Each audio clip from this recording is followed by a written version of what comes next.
Kaixo familiak! Bideo labur-labur honetan, zuen seme-alabak parte hartzera gonbidatu dugun ikerketari buruzko argibide batzuk eman nahi genizkizueke. Ea dena argi geratzen den? Bueno, lehenengo galdera eta garrantzitsuena seguruenik. Zer da zehazki ikerketa hau? Hasteko, jakin ezazue ikerketa hau Mondragon Unibertsitatetik antolatzen dugula. Eta zertarako da? Oso sinplea da, zientzien ikasketa hobetzen laguntzeko. Gure helburua da ulertzea nola ikasten duten zientziak zuen seme-alabek, eta horrela, etorkizunean hobeto eta errazago ikas dezaten tresna berriak sortu nahi ditugu. Oso ondo, baina seguruenik buruan duzuen beste galdera bat. Derrigorrezkoa da parte hartzea. Erantzuna oso argia eta zuzena da. Ez. Hau oso garrantzitsua da. Parte hartzea borondatezkoa da. Guztiz borondatezkoa. Zuek erabakitzen duzue.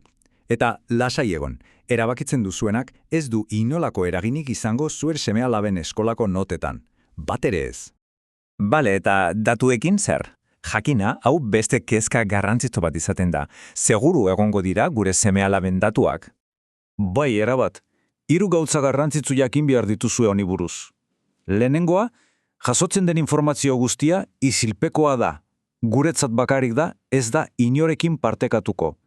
Bigarrena, datuak anonimoak izango dira, zer esan nahi du horrek. Bada, erantzonak ez direla inoiz zuen seme-alabaren izenarekin lotuko, berehala kenduko dugu identifikatzeko edozein datu.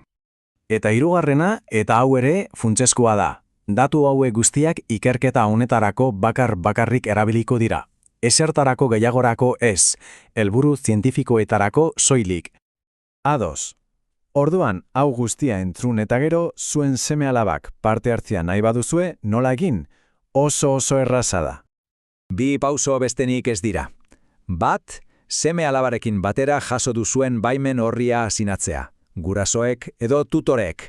Eta 2, sinatutako horri ikastetxean entregatzea. Kito! Eta besterik ez, mila esker zuen arretagatik eta denboragatik. Gogoratu, edozein zalantza gehiago baduzue, ikastetxean galde dezakezuela. Eskerrik asko berriz ere.